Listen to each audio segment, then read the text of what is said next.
नमस्कार दोस्तों, आपका स्वागत है आपके अपने YouTube channel Vidhi judicial academy में। मेरा नाम है Vijendra Verma and I am the director founder of the Vidhi judicial academy. We provide coaching for the judicial services exams, and through this video we are trying to reach out to you to provide you full professional exam oriented coaching for the judicial services, and that is free of cost. इन classes में जो videos हम आपको provide करेंगे, we are going to provide you the entire foundation course including all the books, including all the details, whether it is required for the prelims or mains or for the guidance for the interview. Means in videos को आपने सिर्फ इतना करना है, sequence में देखना है, playlist को अच्छी तरीके से देखना है। सब्जेक्ट वाइज मिल जाएंगे आपको, CPC, constitution, contract, BNS, BNSS, इन सब की प्लेलिस्ट आपको सीक्वेंस में मिलेगी। इन प्लेलिस्ट को देख करके आपने you have to take the coaching from the scratch. First video से लेके लास्ट वीडियो तक आपने करना है। उन्हीं वीडियोस में आपको गाइड किया गया है कि किस तरीके से आप किसी को कोई सा particular provision, section, sub section उसको प्रीलिम्स के लिए पढ़ना है क्या, मेंस के लिए पढ़ना है क्या, और उसके किस तरीके से नोट्स करने चाहिए, कैसे आपको रिवीजन करना चाहिए। इन्हीं वीडियोस में डिटेल में गाइडेंस आपको मिलेगी।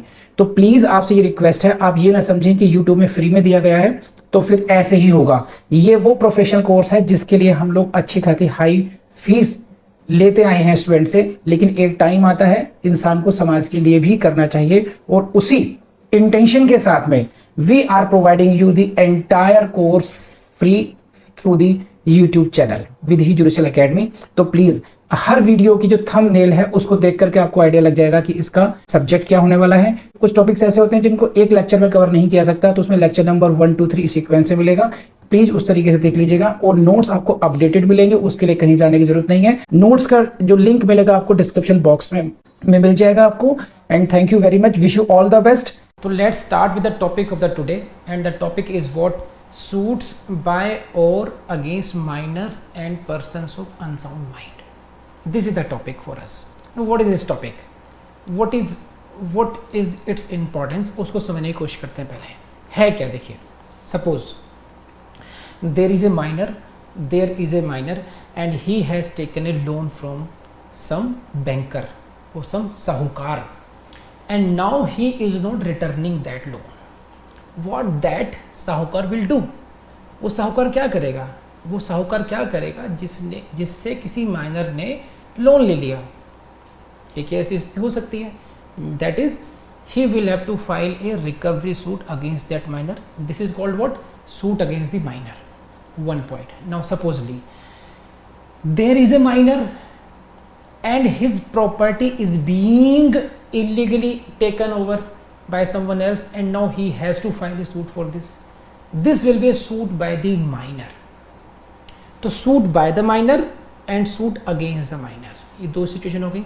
Same situations can be there when there are persons of unsound mind, ठीक है, पर्सन्स ऑफ अनसाउंड माइंड, ये ऐसा हो सकता है। तो now whether we have to adopt the same procedure as in case of the adult person, or there is a different procedure for that, we have to deal with that. So if first question is what, whether there is any special procedure for the suits by or against the minors and the persons of unsound mind. Now see, I will say only the suits by or against the minors, and it is implied that persons of unsound mind is also included in that term. Same rules will apply in both cases. तो आप लोग ये ध्यान रखेंगे इस बात में कि जब कभी मैं माइनर की बात करूंगा तो उसी में अपने आप में persons of unsound mind implied होगा। तो दो सिचुएशन हो गई, there can be suit by the minor or there can be suit against the minor. Minor खुद भी एक सूट दायर कर सकता है, और हो सकता है किन्हीं परिस्थितियों में ये भी हो सकता है कि उसके विरुद्ध कोई सूट लाना हो। तो सूट्स बाय और against the minor, this is the topic of today, and that for that purpose we will have to go to this is what order 32। Please see the slide now. आप देखिए, अब now इसकी importance समझ लीजिए। This is order 32। What is the importance of this topic, and please समझ लीजिए तरीके से। This topic is mainly important for your mains. If you are going to write a mains, don't forget this topic, CPC. And mainly I am talking about It is important for everyone, every state, whether it is Uttarakhand, Rajasthan, MP, Chhattisgarh, you name it, any state, it is important for your mains. But in case of UP, in case of Uttar Pradesh mains, this is the very very close to heart of the examiner topic. और करना कैसे है mains के लिए? करने के लिए कुछ नहीं करना आप लोगों ने, सबसे बढ़िया तरीका ये है कि जिस तरीके से आप लोग LLB में पढ़ते आए हैं, I am talking about the states excluding, you can exclude Delhi, you can exclude Haryana, you can exclude Delhi, you can exclude, because वहाँ पर डायरेक्ट क्वेश्चंस नहीं होते हैं, कई बार अधिकतर डायरेक्ट क्वेश्चंस नहीं होते, तो हमें क्या करना पड़ता है वहाँ पर कुछ ना कुछ वो विद इन टॉपिक्स कुछ क्वेश्चन ढूंढते प्रैक्टिकली. तो right now I am talking about UP और द अदर स्टेट्स. तो वहाँ पर आपको इस टॉपिक से डायरेक्ट क्वेश्चंस मिलेंगे. ठीक है, क्वेश्चन कैसे होंगे कि what is the procedure for a suit by और against the minor, what is the objective of the procedure, this kind of general question, direct questions as you have seen in case of, जैसा आपने देखा होगा LLB में direct questions हैं. यहाँ पर आपके LLB कॉलेज में जब LLB कर रहे थे डायरेक्ट क्वेश्चन थे ना, वैसे अप्रोच यहाँ अडॉप्ट करनी है आपने.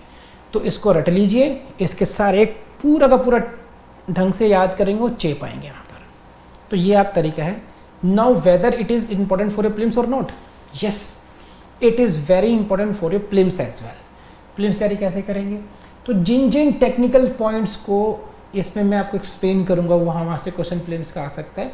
You will have to note down those points for your prelims point of view. So in this way when we are preparing for the mains, you are also impliedly preparing for your prelims. ठीक है, so basically bottom line क्या होगी? Order 32 is important for your mains as well as for your prelims. Now question is whether this topic is important for your interview as well. So we cannot say it is not important, but it is hardly expected they will ask you questions. आपको सिर्फ मोटी मोटी बातें आनी चाहिए तो interview हो जाएगा. लेकिन ये ऐसा टेक्निकल टॉपिक नहीं है जहाँ पर इंटरव्यू जो एक्सपर्ट्स होंगे वो आपसे क्वेश्चन पूछें इसमें. तो इंटरव्यू के लिए उतना इंपॉर्टेंट नहीं है. हाँ, कहाँ इंपॉर्टेंट हो सकता है? अगर आप प्रैक्टिकली एडवोकेसी में जा रहे हैं, आपको लिटिगेशन फाइल करनी है, if you are defending some minor or you are a counsel for a minor, then you will have to follow the procedure of the order 32. तो ये तो हुई इस सब की इम्पोर्टेंस ऑफ दिस टॉपिक की, कि इस टॉपिक को हम लोगों ने किस तरीके से पढ़ना है. तो अगर आपने ये बात समझ ली तो आपके लिए बहुत अच्छा रहेगा. ठीक है, क्योंकि देखिए मैं क्यों समझाता हूँ हर टॉपिक की इंपॉर्टेंस. हर टॉपिक की इंपॉर्टेंस इसलिए ज़रूरी है आपके लिए क्योंकि तभी तो पता होगा हमें कितनी मेहनत करनी है. हम लोग क्या करते हैं, हम लोग अमरनाथ जी की यात्रा पर जाते हैं, बहुत कठिन चढ़ाई है और डेंजरस टू लाइफ भी है. कैलाश मानसरोवर की यात्रा पर जाते हैं, वैष्णो देवी की यात्रा पर जाते हैं, वो तो कंफर्टेबल है थोड़ा सा, लेकिन काफ़ी लोग लेट कर करते हैं. क्यों करते हैं? क्योंकि उनको एंड प्रोडक्ट पता है, उसकी इम्पोर्टेंस पता है. ऐसे जो मुस्लिम भाई बहन हैं वो लोग वो भी कठिन से कठिन रोज़े रखते हैं और बहुत टफ होता है लगातार इतने दिन रखना. तो क्यों? क्योंकि उनको ये पता है कि एंड प्रोजेक्ट क्या होगा. तो हमें एक बार पता होता है कि इसकी इंपॉर्टेंस क्या है, तो हम अकॉर्डिंगली उसको ढंग से कर पाते हैं.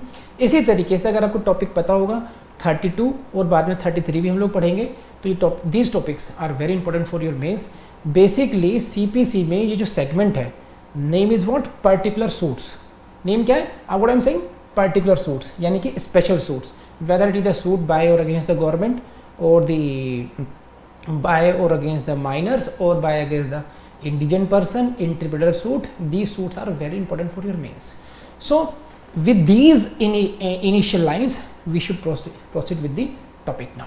कर लेंगे आप लोग, यहाँ तक लिख लिया आप लोगों ने, बढ़े आगे को ना. पहला क्वेश्चन कहाँ से आएगा? पहला क्वेश्चन आएगा, please highlight this, headline this, which this is the question for prelims.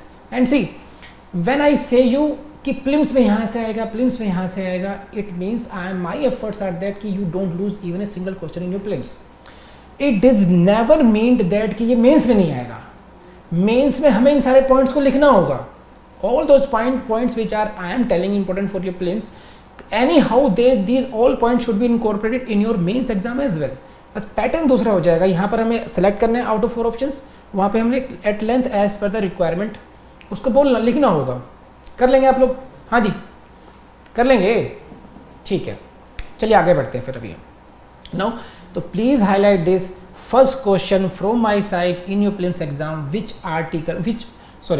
which order deals with the suits by or against minors, and it is what order 32. Number 1 question. Number 2 question, please see this. मैं आपको बता दूं ये judiciary का exam सबसे आसान exam है हिंदुस्तान का। वीडियो में भी कई बार समझाया होगा, आपको अभी बता रहा हूँ आपको। यूपीएससी से कंपेयर कर लीजिए, ना जीएस है, ना सीसेट है, ना वो दुनिया भरी झंझट नहीं है। रिपीटेशन बहुत ज्यादा होता है और पहले 3 साल या 5 साल पढ़ करके आ रहे हो। सिर्फ फेल होते हैं हम अपनी गलती से, क्योंकि कभी एडवोकेसी में जा रहे हैं, कभी कहीं जा रहे हैं, लगातार हम पढ़ नहीं रहे हैं। इसका केवल और केवल मान लीजिए 18 से 24 महीने के अंदर आपको जज बन जाना चाहिए। और ये सब खत्म कीजिए महाराज, अगला वीडियो पढ़ने बैठो। चलो चलो चलो, शाबाश।